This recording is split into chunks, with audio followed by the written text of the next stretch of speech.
నమస్తే, నేను ముఖేష్. గోకర్ణ గౌరవాన్వితులు, శాక్తేయ సహస్ర కిరణ బిరుదాంకితులు, శక్తిపీఠం వ్యవస్థాపకులు పూజ్యశ్రీ డాక్టర్ స్వామి శాంతానంద పురోహిత్ గారు మనతో పాటు ఉన్నారు. వారితో మాట్లాడే ప్రయత్నం చేద్దాం. గురువు గారు నమస్కారం. శ్రీమాత్రే నమః. అందరికీ ఉండేది ఆర్థిక పరమైన సమస్య. చాలామంది ధనం కోసమే కష్టపడతా ఉంటారు నిత్య జీవితంలో కూడా. అలాంటిది మనకు ఆధ్యాత్మికంలో చాలా చక్కగా కనకదార సూత్రం అని ఉంది గురువు గారు. ఈ కనకదార సూత్రం చదవడం వల్ల ఖచ్చితంగా కనకవర్షం కురుస్తుంది అని ఒక నానుడు అయితే ఉంది.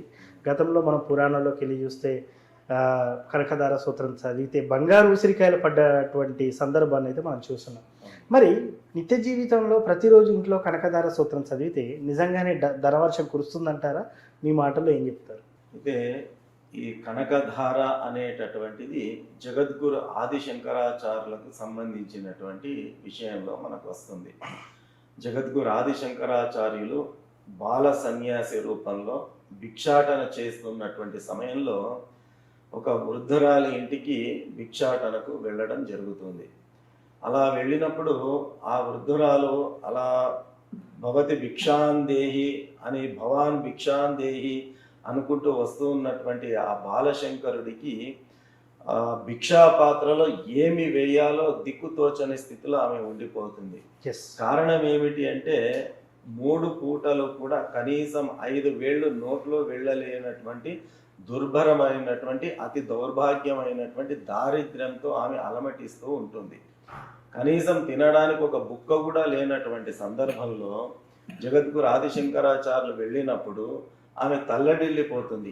ఏమి వేయాల భిక్షాపాత్రలో అర్థం కాని పరిస్థితుల్లో ఇంట్లో దేవుడి ముందు నివేదనగా పెట్టినటువంటి ఒక ఉసిరికాయ, అది కూడా ఎండిపోయి ఉంటుంది.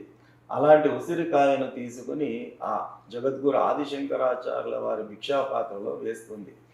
అప్పుడు ఆ ఎండిపోయిన ఉసిరికాయను చూసి, ఆమె యొక్క పరిస్థితిని చూసి జగద్గురు ఆదిశంకరాచార్యులు చలించిపోతారు. అయ్యో, ఇంతటి కటిక దారిద్ర్యాన్ని ఏమి అనుభవిస్తుంది కదా, కనీసం తినడానికి తిండి కూడా లేనటువంటి దౌర్భాగ్య స్థితిలో ఈమె ఉన్నది అని చెప్పి ఆమె పరిస్థితి పైన జాలి పడినటువంటి జగద్గురు ఆదిశంకరాచార్యులు అత్యంత దయతో ఆ వృద్ధురాలిని అనుగ్రహించడానికి అంగం హరే పులకభూషయంతి అని చెప్పి ఈ కనకధార స్తోత్రాన్ని మహాలక్ష్మి అమ్మవారిని స్తుతిస్తూ ఈ స్తోత్రాన్ని వారు ప్రారంభం చేయడం జరుగుతుంది. వీరి స్తోత్రానికి మెచ్చినటువంటి మహాలక్ష్మి అమ్మవారు ప్రత్యక్షమై ఆదిశంకరుల వారి యొక్క విన్నపం మేరకు ఆమె బంగారు ఉసిరికాయల యొక్క వర్షాన్ని కురిపిస్తుంది. ఉసిరికాయ ఆమె భిక్షాపాత్రలో వేసి ఉంటుంది కాబట్టి దాని ఫలితంగా బంగారు ఉసిరికాయలను కురిపిస్తుంది. కనకము అంటే బంగారము, ధార అంటే వర్షంగా పడడము, అంటే బంగారం వర్షం రూపంలో పడింది కాబట్టి దానికి కనకధార అనేటటువంటి పేరు వచ్చింది. ఆ రకంగా ఆ రోజు జగద్గురు ఆదిశంకరాచార్యుల వారు ఆ యొక్క స్తోత్రాన్ని చేసినందుకు దానికి కనకధార స్తోత్రం అని పేరు వచ్చేసింది.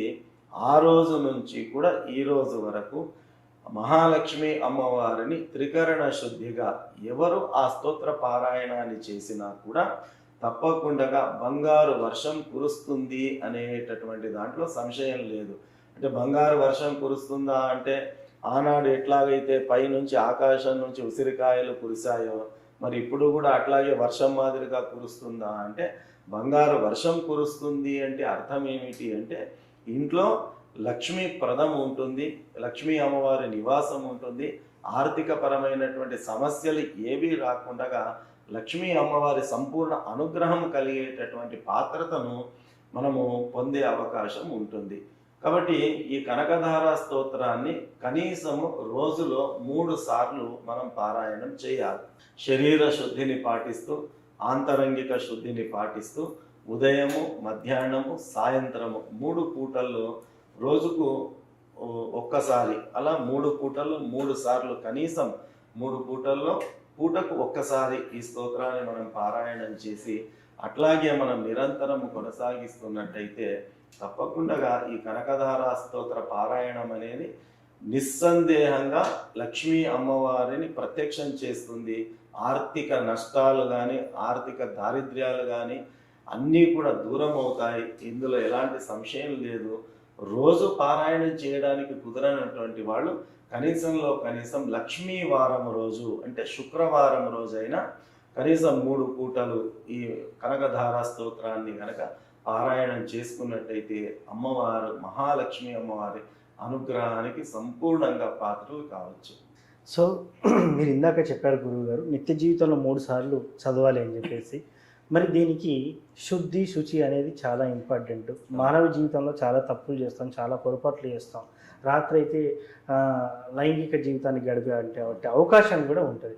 మరి అలాంటప్పుడు ఆ దినచర్యలో భాగంగా రాత్రి పూట అనేది పక్కన పెడితే దినచర్యలో భాగంగా అలా 3 పూటలు చేసుకోవచ్చు అంటారా మరి స్త్రీలు?